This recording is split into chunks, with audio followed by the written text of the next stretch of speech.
અવાજના મોર્નિંગ ન્યૂઝમાં આપનું સ્વાગત છે। હું છું આપની સાથે નાનજીભાઈ ઠાકોર। ફટાફટ નજર કરીએ મોટા 6 સમાચાર પર। ગુજરાતમાં લોકસભાની 25 બેઠકો ઉપર મતદાન શાંતિપૂર્ણ માહોલ સાથે સંપન્ન થયું। સૌથી વધુ મતદાન વલસાડમાં 68.12% નોંધાયું, જ્યારે સૌથી ઓછું મતદાન 45.59% અમરેલીમાં નોંધાયું। મતદાન પૂર્ણ થતાં જ 266 ઉમેદવારોનું ભાવિ ઈવીએમમાં સીલ થયું। આજે સવારથી જ 7 વાગ્યાથી મોટી સંખ્યામાં મતદારો મતદાન કરવા માટે ઉમટ્યા હતા। હું તમામ મતદારોનો ખૂબ ખૂબ આભાર વ્યક્ત કરું છું કે તમે પોતાની ફરજ અને સંવિધાન દ્વારા મળેલ અધિકારનો આજે ઉપયોગ કર્યો। વધુમાં ઇલેક્શન કમિશનની તમામ ટીમ અને જનરલ ઓબ્ઝર્વર્સનો પણ હું આભાર વ્યક્ત કરું છું કે એમને પૂરતો સહકાર આપ્યો અને સંપૂર્ણ શાંતિથી અને સુચારુ રીતે મતદાન પૂર્ણ થયું। બહારથી આવેલી પેરામિલિટરી ફોર્सेस, જિલ્લા પોલીસના વડા, હોમગાર્ડ અને અન્ય તમામ પોલિંગ પાર્ટીઝ એમને પણ હું આભાર વ્યક્ત કરું છું કે એમને ખૂબ સારી રીતે કામગીરી કરી આપણે મતદાન શાંતિપૂર્ણ રીતે પૂરું કરવા માટે યોગદાન આપ્યું। અત્યાર સુધી સાંજના 6 વાગ્યા સુધી 70% કરતાં વધારે મતદાન થયું છે। હવે જે લોકો લાઇનમાં મતદાન મથકે ઊભા હતા એમનું મતદાન ચાલતું હશે। 6 વાગે મતદાનની પ્રક્રિયા પૂરી થઈ છે, ત્યારબાદ પોલિંગ પાર્ટી સમગ્ર એમનું ઈવીએમ્સને સમેટી સીલ વગેરે કરી ત્યારબાદ રિસીવિંગ સેન્ટર ઉપર આવશે।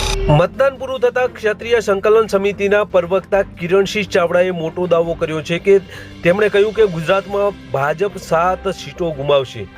રાજકોટમાં રૂપાલાના હાર્યા પછી પણ વિરોધ ચાલુ રહેશે। પરિસ્થિતિ એ છે કે 7 બેઠકો તો જાય છે, બીજી 3 બેઠકો એટલે 10 નહીં। અને જો મેં કીધું એવું જાતિનું સમીકરણ થયું હોય તો આ કોઈ 12 સુધી તરફ પ્રદેશ ભાજપ અધ્યક્ષ સી.આર. પાટીલે ભાજપની ત્રીજી વાર સમગ્ર સીટ ઉપર ભાજપ જીતશે તેવો દાવો કર્યો।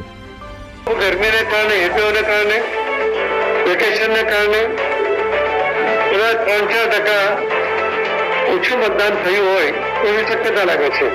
બાકીની જે 25 સીટ છે, 25 સીટ એમને બનાસકાંઠા જિલ્લાના દાંતા તાલુકાના ગ્રામ્ય વિસ્તાર બૂથ ઉપર જ્ઞાનીબેન ઠાકોરે સીઆરપીએફના નકલી અધિકારીને ઝડપ્યો। પ્રકાશ ચૌધરી નામનો આ યુવક ભાજપ તરફે વોટિંગ કરાવતો હોવાના જ્ઞાનીબેને આક્ષેપ કર્યા, ત્યારે બીજી તરફ આ યુવકે જ્ઞાનીબેન અને ટોળાએ હુમલો કર્યા હોવાના પણ આક્ષેપ કર્યા।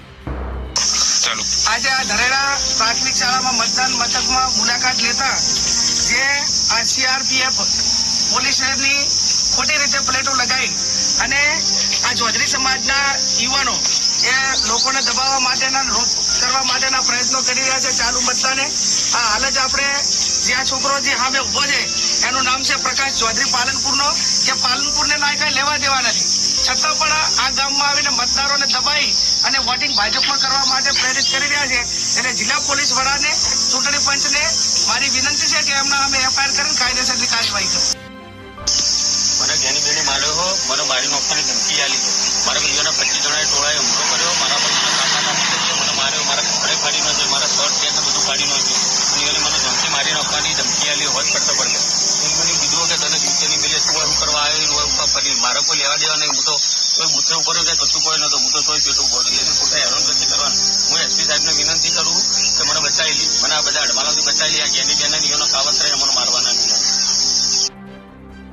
પ્રધાનમંત્રી નરેન્દ્રભાઈ મોદીએ અમદાવાદના રાણીપ સ્કૂલમાં મતદાન કર્યું। ગૃહમંત્રી અમિત શાહ, સીએમ પાટેલ અને ભૂપેન્દ્રસિંહ પટેલ, આનંદીબેન પટેલે પણ મતદાન કર્યું। આ તરફે પાટેલ, રૂપાલા, માંડવિયા, હર્ષ સંઘવી અને ધાનાની દિગ્ગજ નેતાઓએ પણ મતાધિકારનો ઉપયોગ કર્યો।